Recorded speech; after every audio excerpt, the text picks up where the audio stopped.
The broadcast is now starting. All attendees are in listen-only mode. Hi, good afternoon. This is Benjamin Levine with 3D Asset Management. Welcome to 3D Asset Management's Advisor Success Series, the new normal of digital investment. As I said, I'm Benjamin Levine, Chief Investment Officer of 3D. In today's webinar, we will do our part to address digital technologies that threaten to disintermediate the financial advisory practice, namely robo-advisory. We're all familiar by now with how robo-advisory epitomizes the shifting digital landscape, but is there more to the story? Advisors understand how financial technology, or fintech, has the potential to disintermediate them in providing certain financial planning services to their clients. But advisors also understand that they must continually update their business and servicing models in order to stay relevant while avoiding significant resource commitments or major disruptions to their existing practice. So how can advisors learn to stop worrying about the fintech threat and learn to embrace it? What tools and services can an advisor add to their business model that will enable them to stay ahead of the robo-automation wave?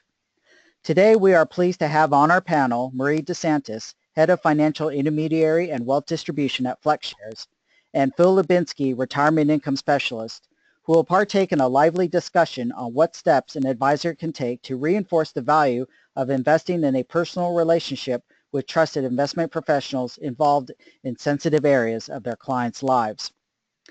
Just some quick housekeeping items. If you have a question that you'd like to pose to any of the panelists, there is a chat box in the lower right-hand corner of your screen. You should be able to type in questions. We will have a short Q&A session at the very end. So again, if you have any questions, feel free to type them in. Otherwise, let's get started with the presentation. So first, I'm going to start with a quick pitch on 3D in terms of our outsourced model management solutions.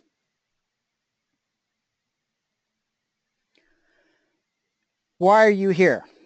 You are here because you realize that the most valuable and limited resource is your time. Whether in a small or large practice, you understand that you can't do everything. So in managing your practice, you face these set of choices. 1, you constrain what limited resources are at your disposal in order to deliver the highest quality service to your clients. 2, you can internally staff, and I would add manage, to handle investment research, trading, and operational support. Or 3, you can outsource those functions that you do not want to manage internally. At 3D, our goal is to provide you with the tools or building blocks with which to construct sound, cost-effective investment plans and personal client support so that you can focus more on your clients and less on the day-to-day management of your practice. We're often asked, how do advisors use 3D within their programs?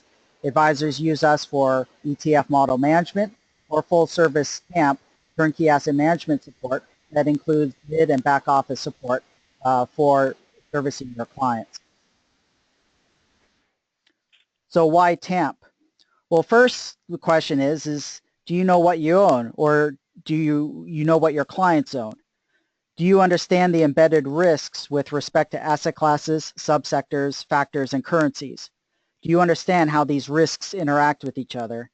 And that's just keeping on top of asset allocation decisions. If you employ active managers, you'll need to understand the narratives of the underlying holdings where you find yourself having to defend the stock picks or macro bets of your managers. The more complexity you bring into the program, the more complicated the exercise in having to communicate that program to your clients. And as an aside, why do investors struggle with active management is the same reason why active management struggles to consistently outperform their benchmarks, namely this notion of asymmetry of information. Company management holds more information than do the professional money managers analyzing their companies, and professional money managers hold more information about their portfolios than do their clients. Our ETF models help mitigate this issue of asymmetric information due to our model's transparency on what is held and what risk exposures are being delivered to the end client. Second, do you know how much you are paying with your investment program? There are explicit costs such as expense ratios and implicit costs such as trading. And then there's having to trade effectively your portfolios, especially ETF portfolios. They are much more nuanced in terms of making sure you get best execution. Then there's the client reporting, dealing with the custodian, setting up the accounts, handling in-kind transfers. The advisor ultimately has to ask, are they able to keep track of all this? And then if you are, well then are you still spending enough time with your clients? And do you have enough time to build your practice? So it's easy to see how an advisor ends up chained to his or her desk. It's easy to get stuck to your screen rather than engaging with clients and building your practice. How personalized is your service? At 3D, you deal directly with investment and operations specialists as opposed to a call center, and product managers with their generic investment talking points. Ultimately, we want our partners to know that as the unexpected happens, we will be there to address it. So that includes the 3D pitch. I'm going to go ahead and turn it over to Marie and Phil to engage in the discussion on the technology solutions and the digital landscape within the investment advisory space. Marie, Phil? Thank you very much. And Phil and I are excited to have the back and forth on some of the broadest concerns regarding financial technology and how you can serve your clients differently. I'd like to just kick it off by highlighting playfully, keeping up with the Joneses. Technology is the way business is done. Technology has forever changed the way that we do business in all aspects of our lives, and it's not slowing down. And interestingly enough, the average person tends to trust computers and internets more so than they would necessarily the average person. They always think that the average person might have someone to sell or have a different agenda. And so when implementation is formed through the use of computers, there's a perception, correctly or incorrectly, that technology is actually unbiased, which is not necessarily the case. But more importantly, it's creeped up into our lives, so much so that most of us use technology and we're not even aware. If I would have asked 5 years ago how many people use Uber, most people wouldn't even know what it is. The reality today is that I don't even own a car. A lot of my friends and colleagues don't even own a car, and I live in the city of Chicago.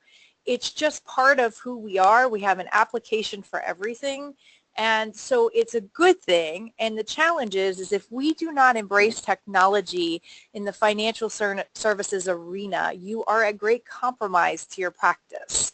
And so we have to think about how we can use this for good, how we can incorporate strategies that supplement what we need to do, and how we can use this to best serve the highest and best use, which would be for your end clients. So kicking it off, why are we here today? It's more on the industry evolution. There's a lot of things that contribute to the fact that technology and the perception of using technology with financial services is really relevant now. And if we consider, first of all, outcomes-based investing, we have shifted from a mindset of the individual sleeves or components of the investments in the portfolio. And end clients now more than ever are focused on what are the outcomes, what are the goals of the portfolios. They're looking at the total portfolio from a risk-adjusted basis, but they're not looking in terms of the Greek around it. They're looking to say, am I getting the outcomes that I need? I like to challenge everyone, and Phil, I don't know if this has ever happened to you, but has anybody ever received a call saying from their end client, I don't like my standard deviation? That rarely happens. Most people do say, I can't retire, or I'm concerned I have to work longer, or I'm not able to effectively manage through some of the financial needs that I have later in life or even present day. The other consideration that technology can serve very well is the issue around price compression. And if we break this down, price compression truly means two things.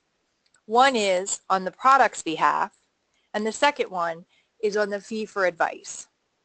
If we look at the product itself, you're seeing, thanks to DOL and regulatory environments, a bifurcation in the industry. The market is speaking and saying for products that there's no notable difference, if they're simplistic, pure beta products, standalone, that they're not willing to pay a lot of money for. And we get asked this question a lot in the ETF arena, is there a race to zero? However, people will always be willing to pay for something that's difficult to do. If you can, for example, on a risk-adjusted basis, quantify the returns that you're getting. Identify that the risks you're taking above and beyond a benchmark and saying that you are being compensated. That's hard to do. And so people will always pay more for that because it's difficult to do. So the bifurcation in pricing is such that very simplistic allocations that are very simple investments versus on a risk-adjusted basis in totality that can be delivered, that is ripe for discussion on why this is unique value. So Maureen, let me ask you Sure. a question. I'm just thinking as an advisor, I mean, what we're threatened by, is this commoditization. It certainly over my career took place on the product side and resulted in a compression or a pretty drastic reduction in commissions, way before advisory fees were even vogue. And, are we now headed for commoditization of advice in this price compression arena? Well, that's a great question, and that's the second piece of this is really around the fee for advice. There was a study done in 2014 that the average RIA fee was 82 basis points. In 2016, including market movement, do you know what the average fee was? Want to guess? Feels like lower. Actually higher. It was 86 basis points. And so what we found is that people who were able to do multiple solutions beyond simple allocations, that one, evidence that they could show a risk-adjusted return that meet their outcomes, and two, give more holistic life advice, for example, they tended to have a command of a higher fee.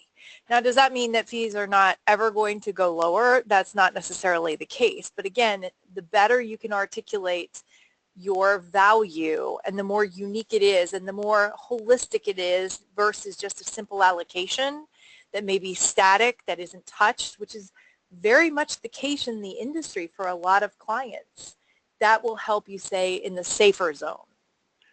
Well, that seems to set up exactly where you're headed here, but in order for me to be able to offer more things, I've got to be able to efficiently do it and make it available to more people.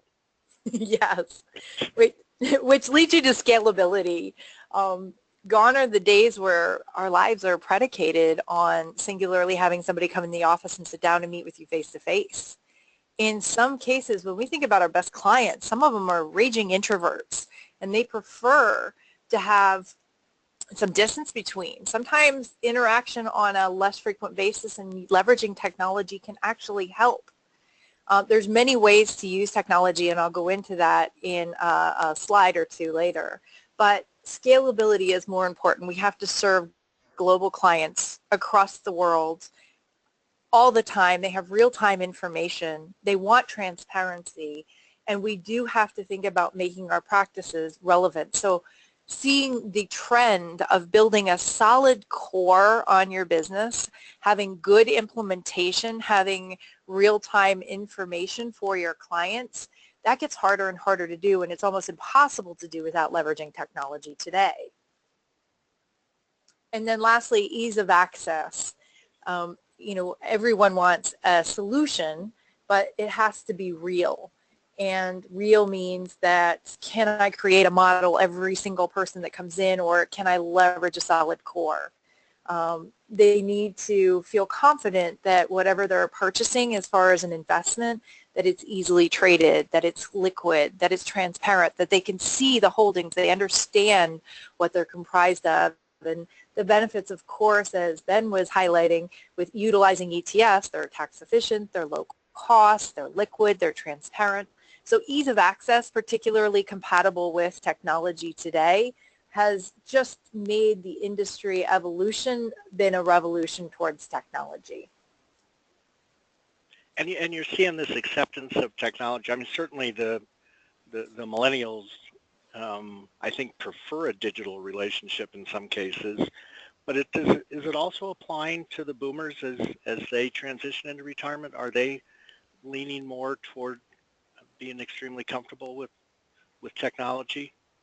You know what? It's a great question. I think intuitively, a lot of people mistakenly think it's only for millennials. But if I ask this audience, no matter what age group they are, how many people have iPhones, how many people are leveraging technology and apps, once they really think about it, they'd be surprised. It doesn't have to be daunting of a process. And, this slide, I think, illustrates it perfectly from the evolution and access. The concept hasn't changed, just the implementation has. So the concept of I need to get Phil a package for his birthday has not changed. Years ago, we would have done Pony Express, then it was a postal service, then FedEx, UPS, Amazon Prime, and now Roadie, which is kind of like a Uber for package services. So the ability to make it more and more convenient in implementation is not an singular age focus. Some of these, with some of the research on these firms that I have done broadly across the industry, initially a lot of people thought it would only serve millennial types of clients.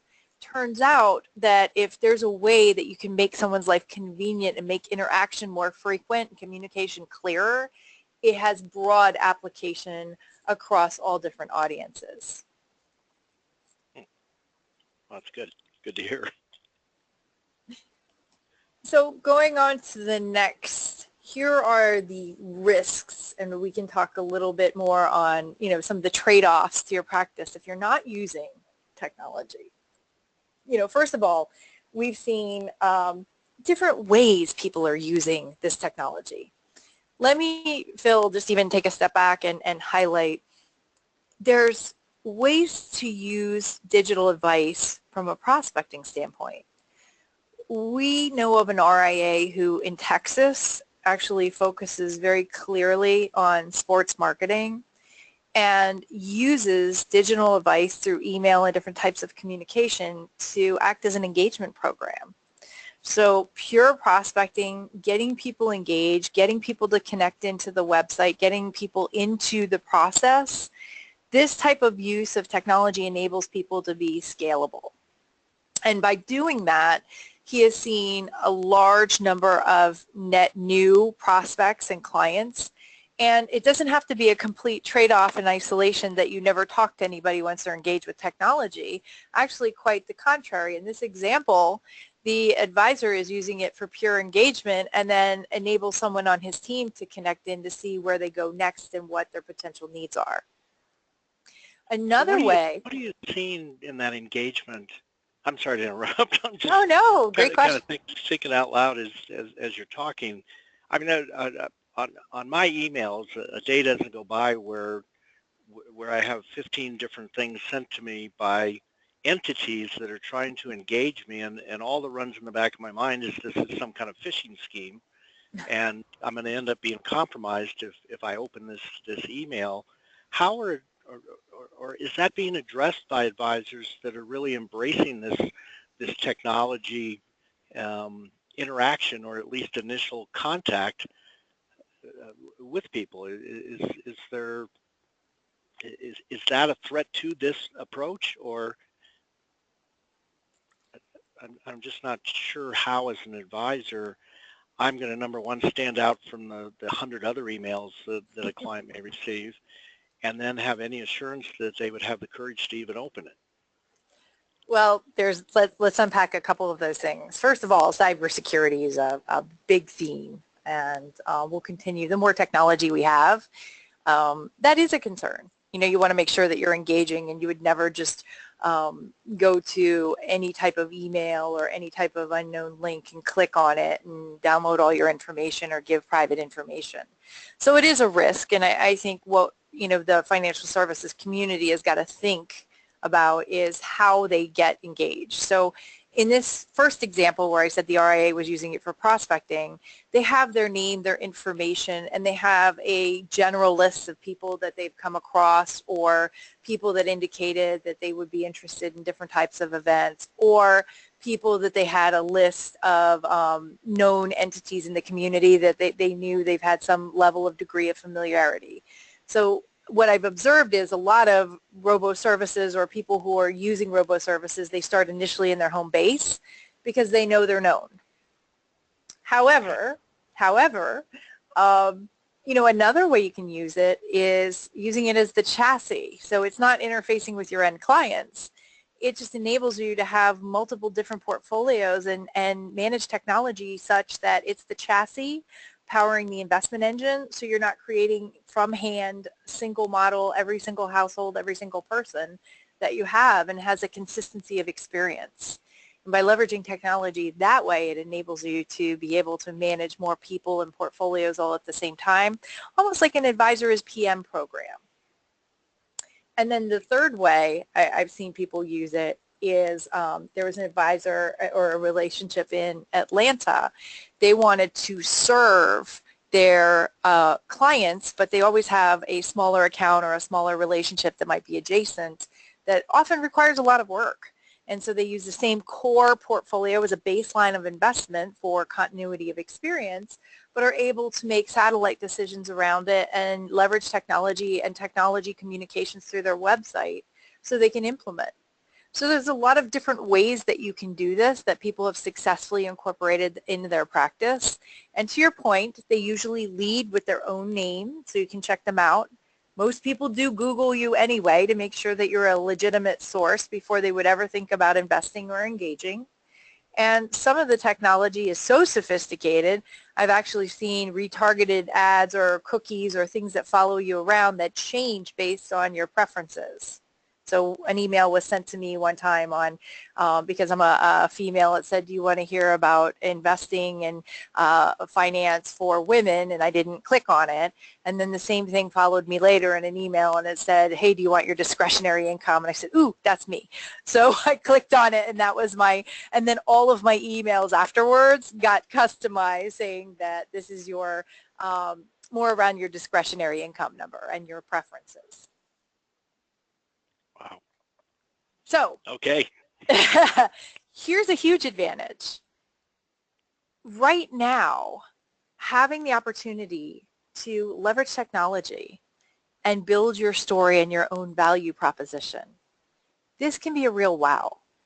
Because right now, I'm going to generalize, but generally, a lot of robo-advisory implementation is very, very basic. And if you have, for example, a robo-service that is more sophisticated, or you have your value proposition neatly entwined in the robo-service to say, here's how I'm serving my clients, I uniquely have this angle, I'm offering holistic life advice, I'm offering estate services, tax planning, retirement specialties, all of these things, the better you are at articulating that will give you an immediate edge for a period of time on the market. So that's a tremendous advantage, but if you don't do that, what you will see is these portfolios will get more and more sophisticated because a lot of them are open architecture, and it's likely that you'll see more and more types of investments that are in there. Now, what you're dependent upon is either your own ability to build very good portfolios or the partner that you work with, that they're putting together a salient portfolio that meets your investment thesis. So I guess what I'm hearing, and I don't know whether it's fact or not, now that you've blown up the myth that old people don't like technology, at conferences, that the robo is a big threat to the advisor. You're kind of saying, well, it shouldn't be a threat to the advisor. There's a way to embrace it, and I guess the example that you used that resonated with me a little bit is when you have a very good client who then asks you almost as a favor, will you work with my nephew or my child who has very little in assets, but they have their high need, and it becomes very labor intensive, but you can't say no.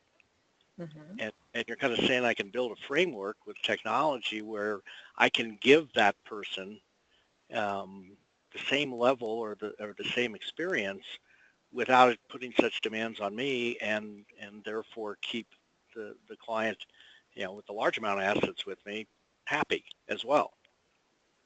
It's all about scalability. And to leverage that in your practice in many different ways, we have to As an advisor community, we have to think differently about how we're reaching out to people and serving them. With more clients and more assets that we would need to control as time goes on, we're going to have to think about, even when you do, for example, your own webinars, leverage your partners. Can you do conference calls?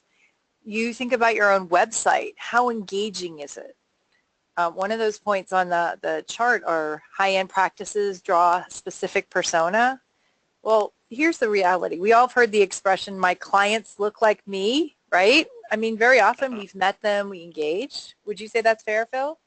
Yeah, absolutely. So what they don't necessarily look like, though, is their kids or their kids' kids. And in fact, if you consider that the average age of the financial advisor is north of 52 years old, the people that could be inheriting the money, there's a very different persona. So it begs the question of, do we have to build our teams differently to serve different levels of practice? Do we have to think about interaction, both using technology and not using technology? Because let's face it, some clients won't go online and some clients won't use technology. You want to be able to have yes ands. And so if we're having more people we have to serve and more money that we have to manage, that challenge is almost insurmountable unless you have a large team or you're leveraging technology in some way, shape, or form.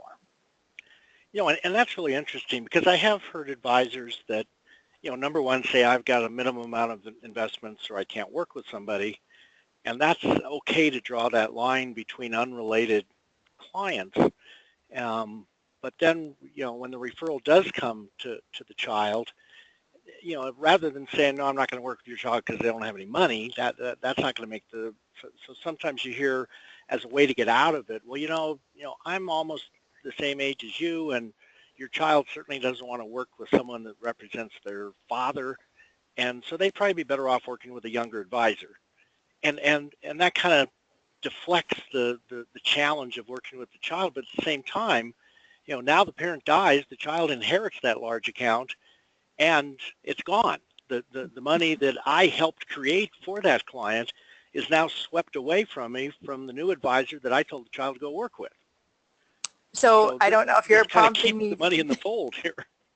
No, you know what? I mean, that is a total tee up for demographic isolation. We worked with a team that was $7 billion based in Boston, and they focus singularly. So what makes you good is that you have a very well-defined market, your communication plan is good, you're really on point to the market, your marketing materials resonate with your clients. That's what makes you good at what you do. And this team said that they specialize in the wealth transfer between the elderly or mature generation to baby boomers. Here's the challenge. Those two generations are often at odds. When you think about the mature generation, they're very conservative. They think about risk differently. I'm generalizing, right? But right. You know, generally they think that way. And they're the least divorced group of all of them. Baby boomers are the most divorced group. They're most likely going to be the ones putting them in the home. They're very entitled in comparison to the mature generation. So what we found is this increasing trend where money is passing, sometimes altogether or partially passing, to the millennials who most closely identify with their grandparents because they're more conservative. They haven't seen, you know, raging markets. They've always been very conservative. They might be having a hard time getting a job themselves, so they think differently about investing. So here's the problem. If I'm very good at what I do, my marketing materials are catered to baby boomers and mature, my language, my communication plan, everything is dedicated to that, I have just isolated an entire demographic. And so what technology can do, I'll give you a free tip here too, what technology can do, leveraging things, first of all, makes you scalable, makes you more interactive, makes you able to engage them differently. But here's the successful practice I've seen is because ETFs really resonate well, transparency and clarity with that younger generation, and they're very interested in them, and also environmental, social governance type of themes, You can say you want transparency in your investments, click here. Or you could say if you want to save the world, click here if you have an ESG option in your investment. And what it does is it goes to your website and you can interact with them and find out what's important and just start the conversation. That's all you need, is just to start the conversation, just to prevent that money, like you said, to completely go away. I mean, that's interesting, because what I think of when I finally go to a website, and any fears that I had that it's some kind of phishing scam, then for some reason I'm totally comfortable with the chat feature. And, Well, and surprisingly, 61% of all web activity is bot. So believe it or not, the chat feature that you're normally talking to is likely not even to be a human being. so it's really not Chad? And anybody who's been on site saying, hey, do you have these size pants in a different, color? And they say, why, sure, of course, Phil, let me get them for you. That's usually not a human being. And it's thanks to Watson Technology. It's thanks to all the different things that are available to us that is just seamless. So the real question, I mean, the crux of this all is, can the human voice be replicated? And I would say to some extent, yes. Yes, there are certain functions that can be farmed out. There are certain things that can be efficiencies. And instead of resisting and pushing away and making the mistake of saying, oh, no, this is not a permanent change, we have to think about, how do we make this fit in my business plan? How do we make this change work for us? How do we incorporate this and embrace it so that we can impact, our clients and how we get effective and really spend the time at what you do best, serving your clients, interacting with the real life issues, asking tough questions, handling and navigating all those things that they do. So how, maybe this, and tell me if this isn't an appropriate question at this point, but to kind of transition from this, I'm very threatened by technology and I'm praying for its demise, which is not going to happen, or I'm very threatened by the robo, and already I'm seeing that the robos are having to align themselves with advisors, that if you want a real life experience, we have a lineup of CFPs, and in my mind says, well, that lineup of CFPs must be a bunch of failures, because they wouldn't need that robo to refer them business if they're any good at building the business on their own. I mean, I give all these reasons to try to discredit it all, but rather than going down that path that's most likely a losing path for my practice in the future, how do I, not how do I embrace the technology, but how do you find the right technology? There's got to be a menu somewhere that's endless. How does an advisor know what's the first step in researching this? Well, you know what, that I think is a very feasible question that I have a little prediction here that there's probably going to be more and more consultants pop up, because it's daunting, and there's a vast difference between the types of technologies that are out there. They range in a variety of fees that are available, services, how they get paid. Some of them range monthly, some of them trading, some of them, there's all different ways that you can do this. To get started though, here's what I would say is take the white space and step back and say, what would you want a service like this to do? What is most important? Where are your gaps? And typically when you're thinking about, depending on the size of your business and the size of your team, are you thinking about adding staff, and what would you have them do? What can you outsource? What can you make more scalable? Sometimes you'll see that people either struggle with the business development outreach challenge, or they'll struggle with the portfolio challenge themselves. I like to think that, again, generalizing, advisors come from two different mindsets. Some grow up that they are the CFA type and they pride themselves on putting together and assembling the portfolios and are able to leverage technology to make those portfolios more scalable so they don't have to build a new model every time somebody comes in, or they could have ease of trading and serve multiple types of accounts. There are some people that grew their businesses because they have great contacts and they pride themselves on how they interact and some of the skills they have to serve their specific marketplace. And some of these people, quite frankly, it's very daunting and difficult to be doing the due diligence on portfolios all the time. And they look for a partner to either outsource and leverage that technology, or they look for a mechanism that they can serve their types of clients that aligns with their own investment thesis. So if you think about the advisor's PM or CFA, more portfolio management person, versus the business development relational needs to leverage technology, start there with the basics and think about what would this, in a perfect world, what would I need an extra body or two to do? And chances are technology can help you significantly leverage that. Now, are you seeing, I mean, what I'm experiencing for those of us that are duly registered and, have an affiliation with a broker-dealer, it seems like, and maybe I think what's happening with mine is happening across the world, but that there's a move to really start limiting the technology that I can use with my clients. So they're trying to scale down and get more control. I think it's part of the DOL. It's part of them, understanding what is it that I'm using with a client. But are you seeing a trend in the broker-dealer world, I guess, specifically, to look beyond the sales type technology, the sales tools, and look at things like you're describing to be more practice management technology that they would make available to their reps? You know what, Phil, I'm not sure how I'd answer that question, because I think part of, like the larger broker dealers, they have uniformity in their approach on top down, how they are going to offer certain types of technology or services or whatever to their clients. And so, if we look at large broker dealers, they're probably going to be more aligned at the top of the house because they're big money spends to build and create their own technology.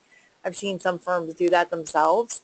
And so that involves a large engagement across, large number of financial advisors. And, whether or not they all agree or not that that's the best way to go at it, I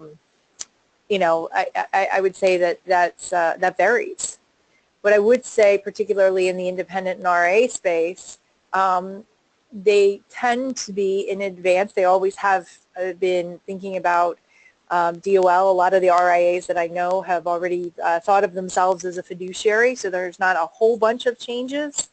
And, looking at realistic costs, and if it's not a large impact to the cost to their client, meaning that the costs are passed on to them or the like, is there a service that would enable them to give a low-cost option that would be best interest of the client, that they could get the choice of investments that they would like, that again, on a risk-adjusted basis meets their needs?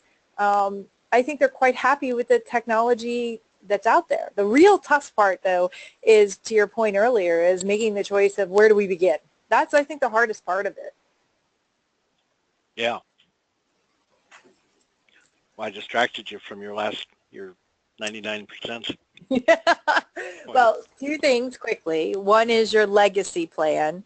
Technology actually helps your entire team. So as I was highlighting a point before, that the average age of the financial advisor, according to Forbes, is 52 and older.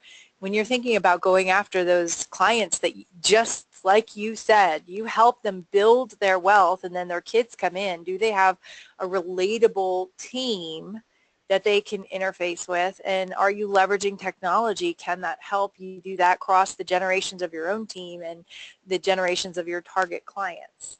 And then lastly, it was very interesting. I was interviewing the founder of one of Robo Technology Services. I was chairwoman of IMCA specialty conferences, and I was in front of a large group of people, and this was in October of 2014. And I said, can robo-advisory and advisory coexist? That was the question. And the person said to me, oh, no, Marie, I'm not going after your 1%. I'm actually going after the 99.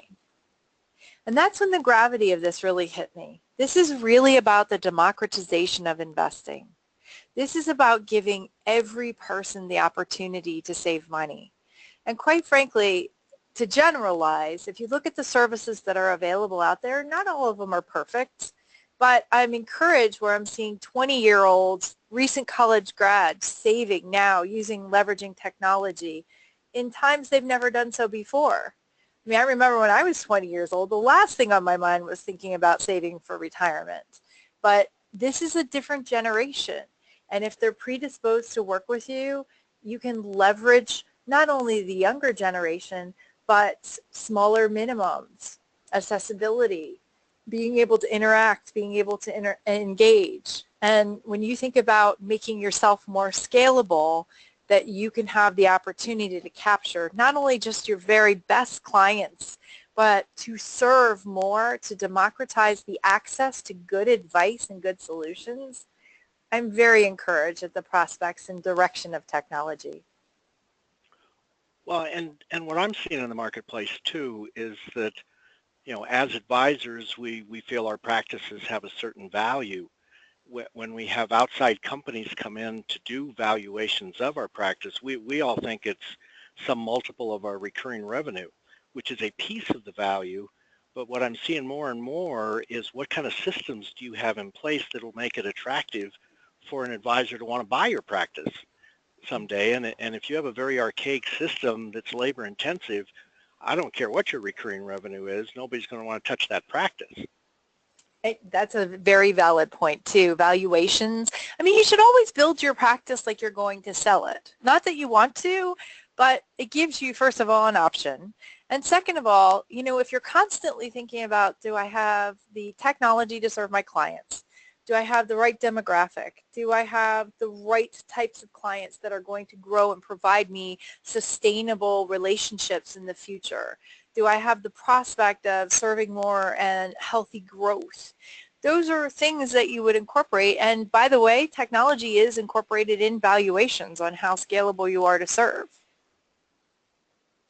Well, and also, I mean, the average age of my client, if it's 80, it's not going to be as valuable as a practice that has people from 80 all the way down into their 30s.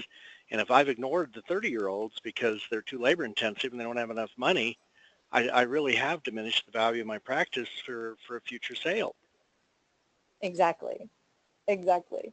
So these are all considerations and risks. The good news is, and I'll just conclude with this in our segment, is you know, thinking of what the opportunities are for leveraging this and how you want to. It's not daunting.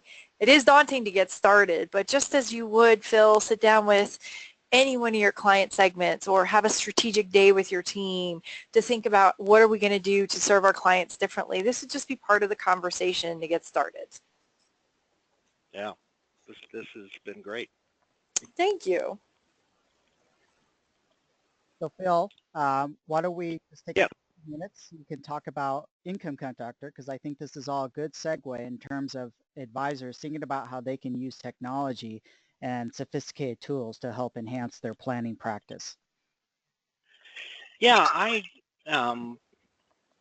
mean, this was with a kind of a great setup without me really thinking of it. I was wondering how we transitioned to this, but I mean, because what we're talking about here is technology that's really the advisor's friend, not their competitor, and also helps the advisor establish a new value proposition and has you know, enough automation built into it that it not only makes the practice scalable, but it makes it very marketable down the line. And that's really what, I mean, my area of focus for 30 plus years has been retirement income and working with retirees. And in the process, you know, have been able to incorporate the children into their parents' plans, not so much trying to attract the children as clients, but having them involved in what's going on with their parents and ultimately their inheritance and kind of the default as a result of it a lot of those children have become clients. So Income Conductor, is really the opportunity today. I mean, as advisors, we all know that boomers are there's a tsunami of money that's moving out of retirement savings and into retirement income. Over $1 trillion of money that's going to be in motion, and it's a money grab. As age wave, research baby boomers since their birth, they've basically witnessed and advised different industries, kind of how do you get rich off baby boomers, from diapers to automobiles to things that boomers used along the way. And it really is the financial services industry's time, I guess, to try to capture. So lots of people are trying to capture that transition. And it's interesting in some research that was done by Gallant, that they found that those advisors who can demonstrate that they have a specialty in retirement income planning, not just say, hey, I've got a way to generate income when you need it, but basically can image themselves and market themselves as having a specialty in that, can increase their capture rate of that money in motion, almost double their capture rate of that money.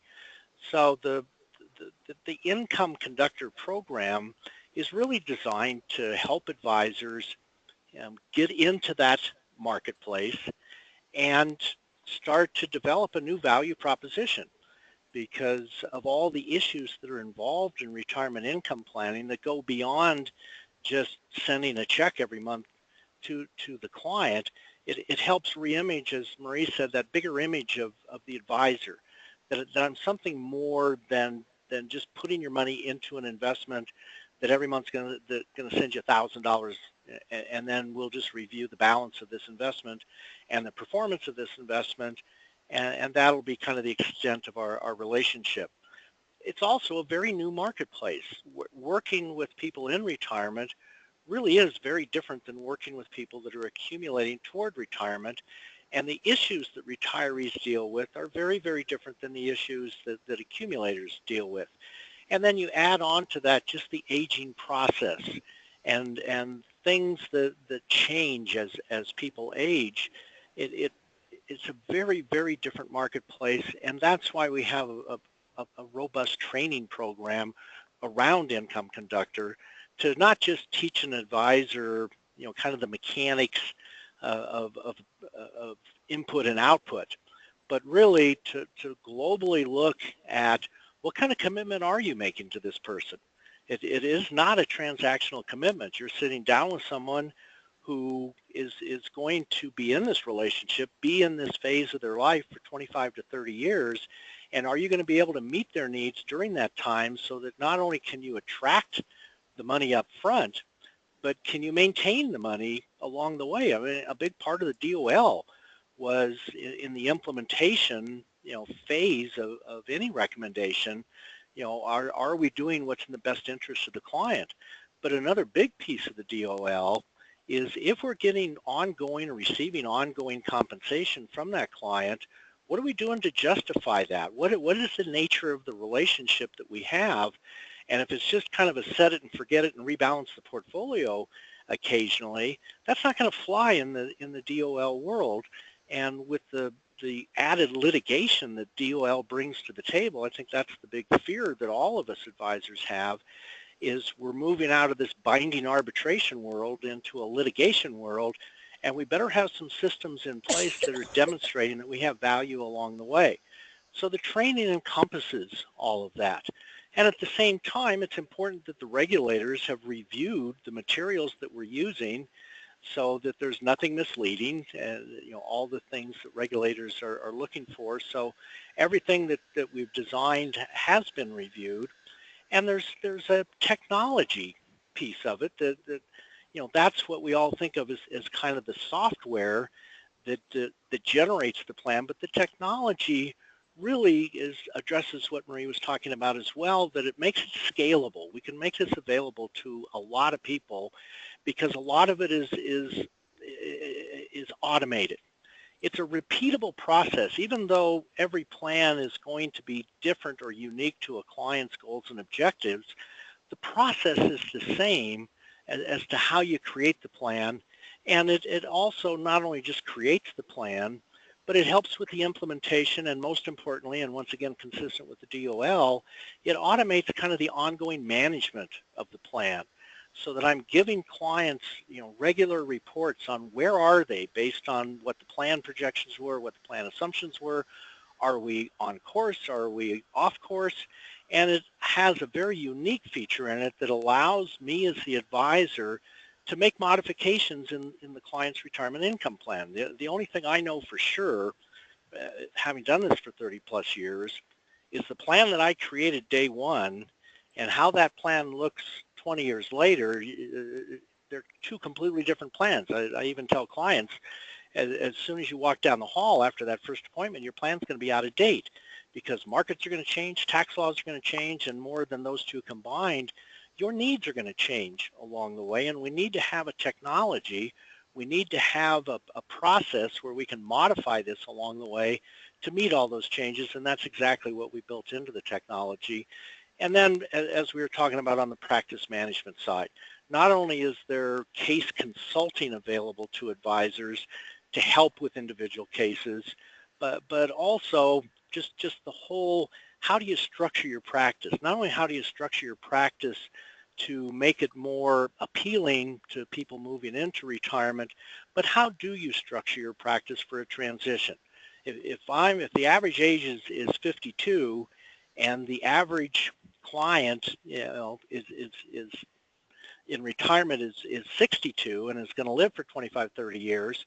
Well, if I'm 52 or 55 years old and I'm putting together a 30-year plan for my client, I don't think that they're expecting that I'm going to be there at age 85 still advising them on that plan. I would hope I wouldn't still be there at 85 still advising them on their plan, because I'm not sure how sound my advice is going to be at 85 years old. So part of the practice management is also in how to set up a successful practice transition, not only in fairness to your client, that they know that there's always going to be someone there that's maintaining this, but in fairness to you having true value in your practices as well. So it's a very comprehensive program, and certainly, hopefully advisors would have some curiosity to at least see a demo of it. And this last slide is really the contact information. If anyone wants to see a demo of this program, we'd be happy to do that. And you can either email or give a phone call, and we'll set that up. So with that, Ben, I'm going to turn it back to you to see if there's any questions that people have submitted. Sure. Or any conclusions that you want to present. Well, we have time for a couple questions. Again, if you have a question, please feel free to type in the dialog box, and we'll make sure to get to it. If not during the webinar, then certainly we can follow up with you afterwards. One question that's come in is, and we'll direct this to you, Marie, how do you assess which robo-advisor program is best for you? You know what, that's very similar to Phil's question of where do I get started?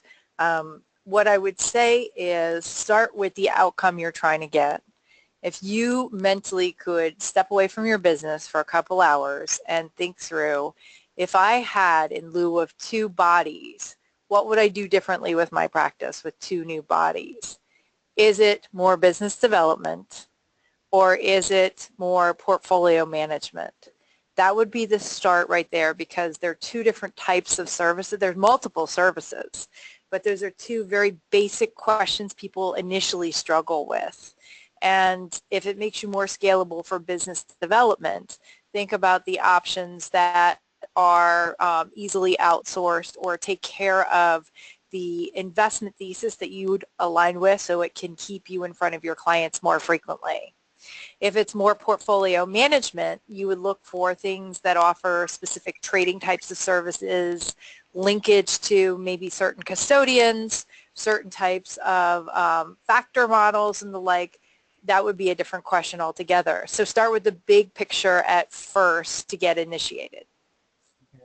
And I guess as a good follow-up to that, how much will this robo-advisory impact your business if you do it? So it was interesting. I was doing a presentation in Washington, in New Orleans, actually. And we were in a crowded room and we were talking about this. And one woman raised her hand and said, you know what, I really don't like this robo-advisory service. I just tried it and I just didn't know what to do because I had 1,000 hits to my website. And I didn't have to say anything. People around her were like, are you crazy? That's fantastic. What are you doing with it? The problem was she hadn't figured out what she wanted to do with it. So it can definitely impact your business from the scalability standpoint. I think the big question is what would you like to have happen? Do you want people to be engaged? Do you want people to have your name out there? The other thing that I see people frequently wrestle with is where do they want to start their efforts. One team that I'm working with, for example, in Atlanta, they started off singularly in Atlanta marketplace and then found out, wow, we could serve people all over the place. It doesn't have to necessarily be in Atlanta. So what it will do for your practice, it will increase you to a lot of people, a lot of visibility, probably markets that you were not prepared to because you'll get hits from different areas across the country and other places. And so thoughtful preparation of how you want to go at this and what's the best way to do it for you to supplement or increase your client base is the way to think of it. Okay. We have time for one more question. Are there robo-marketing tools that have proven more successful than others? Are there robo-marketing, I'm sorry? Are there robo-marketing tools that have been proven more successful than others? You know what? I would say it's almost like what would be the best car to buy? That's like the same type of question because it depends on how you drive and where you're driving and who's in that car. And what I've seen is some people buy the equivalent of a Lamborghini and not know how to use it, and then, they wind up, going off-road, which isn't good. You have to right-size it for your practice. And so it doesn't have to be, it's not a price thing, it's not bells and whistle things. It is really something that is, does this align with my investment thesis? Is this going to meet my clients' needs? Does this sound like my clients? If you had, for example, a super high-tech solution that your clients can't wrap their heads around, you had better be thinking about using that for building clients that you don't have and going after a separate marketplace. And so what I would say to that is it would start with your outcome in mind. Those people who you serve today, are you trying to make it more scalable? And even if you're trying to supplement a market with a younger generation, don't get too cute at first. Ask the basic questions of, can I do the foundational things that I need to do that will serve my existing client and new clients base that aligns with the way I do them? Because at the end of the day, these are your clients. All right, perfect. Well, thank you very much. This concludes today's presentation. Thank you again, Marie DeSantis and Phil Levinsky, for your compelling comments and insights. To all of our guests, thank you for taking the time to engage with us today. We hope that you found this content to be valuable and thought-provoking. As a follow-up to today's presentation, we will reach out to you to explore how we might help support your practice, whether that be through technology, investment solutions, or a combination of both. We are committed to finding ways to help you, our partners, and future partners grow your business. Thank you again.